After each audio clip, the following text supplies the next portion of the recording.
বর্তমানে সন্তান ছেলে মেয়ে বাবা মাকে মানে না। হ্যাঁ, বাবা মাকে মানে না।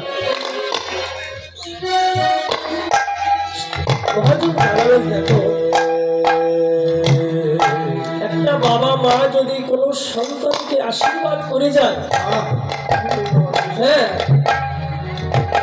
তাহলে তার আর কোনো আশীর্বাদের প্রয়োজন পড়ে না। বাবা মা যদি সন্তানকে আশীর্বাদ করে তাহলে তার আর কোনো আশীর্বাদের প্রয়োজন পড়ে না। কিন্তু আমরা বাবা মাকে চিনি না। মহাজন বললো যে তুমি দেখো, তুমি যত দেবদেবীর পূজা করো না কেন,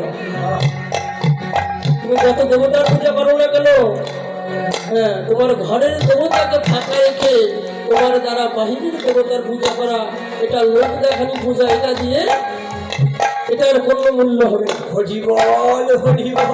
তোমার যে ঘরে জ্যান্ত দেব দেবতা আছে সেটাকে আগে পূজা করো।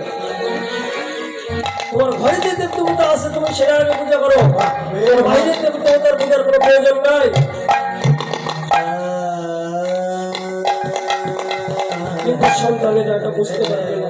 মহাজন বলল যে দেখো, তুমি যেমন কর্ম করবে তুমি চিন্তা করে থাকো ভবিষ্যতে আমারও যদি কোনো সন্তান হয় সে পরিণতি আমারও ঠিক একই ভাবে হবে, এটা বুঝতে হবে। এই কারণে সকালবেলা